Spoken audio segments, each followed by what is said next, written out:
Not here to talk about that. What I Jeez, would I got like a to job reflect now. on is the question of democracy. Paparazzi. And Malcolm wants me to do this. The real Do you know how to question work this? Is it on now? comes to Yeah, it's what recording kind now. of society we Start want and to stop live right in. there.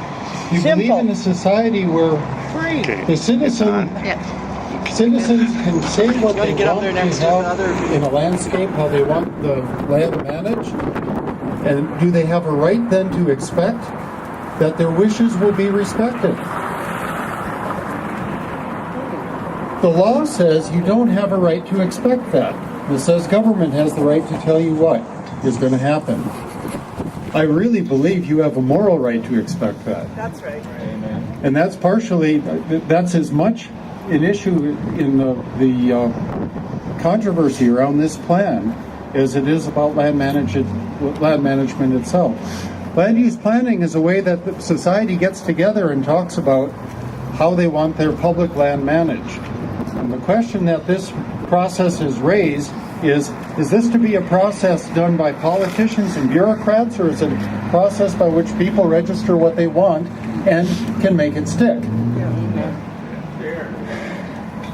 The UFA set up a process that is the only legitimate process for land use planning in the Yukon. It's the only one. And they set up a process that was really open. It encouraged, in fact, it required publicly appointed planning commissions that are independent of political control. They were asked to consider and invite public participation as much as possible. We're also instructed to try to detect and articulate the public interest. And the way the UFA defined that was the well-being of Yukon First Nations, the well-being of Yukon people, and of Canadians in general. We did that. We tried our best, and I think we heard quite clearly what people wanted. Now, we were not instructed to devise a plan that made life safe for environmentalists. We weren't instructed to find a plan that made life safe for miners, or for outfitters, or for anybody. We were instructed to find the public interest. We went into this with an open mind and an open agenda. Now, what we found in our research was that, and through the process, was that the Peel is an unusual landscape, and the Yukon people valued it the way it is right now, which is largely undeveloped and largely roadless. We also found that it was an area that had minerals in it, and there was a vocal minority that said they wanted industrial development and they wanted road access. What the Planning Commission tried to do was locate the public interest, find that sweet spot where we could balance the fundamental interests of the majority and a minority. This is not a shutout document by any means. So we first tried a compromise that involved road access, temporary roads throughout the Peel. The public hated it, the miners hated it, nobody liked it. So we tried again, we listened again. We wrote another plan, which is basically the one that came out, which proposed 20% of the landscape for industrial use, the other 80% with a high degree of conservation protection and the right to mine on the existing mining claims that are there. This is not about shutting out mining. Never was.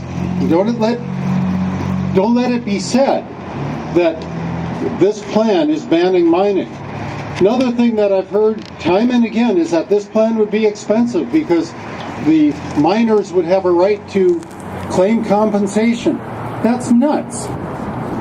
It just is. There's never a right promised for road access in any of the mining legislation. It's not true, and it's a cheap shot. The other nutty thing I've heard is that the beneficiaries, so-called, of this plan are an elite group of eco-fanatics. I'd like to ask the question, do the math yourself, since when is 80% of the Yukon people an elite? Are you elite? I think pretty well this described 80% encompasses the average person. Wonderful. Good news. Well, the final thing I'd like to point out, though, is that the Planning Commission I believe, detected the public interest. The people spoke very, very, very clearly. There's no confusion about this, none at all. And so, when the public spoke what their interests were, I'd like a show of hands now.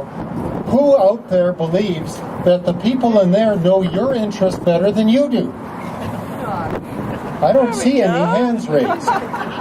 Who out there believe that the people in there can articulate your interests and know what's good for you more than you do? I don't think that either.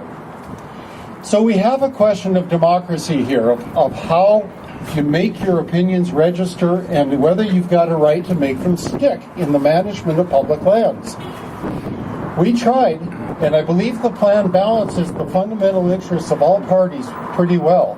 Nobody gets 100% of what they wanted. But the question is did everybody get the bottom line of what they needed? I believe we did that. I believe we have a fair plan.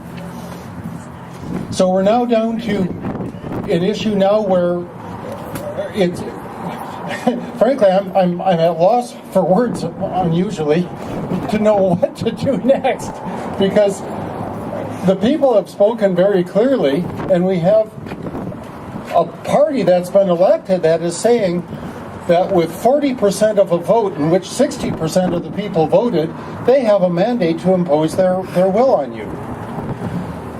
I would just submit to you that in this question, you have a right to insist on what you asked for. You have a right to insist that those people work for you and they do your bidding. Thanks very much. Thank you very much, Dave.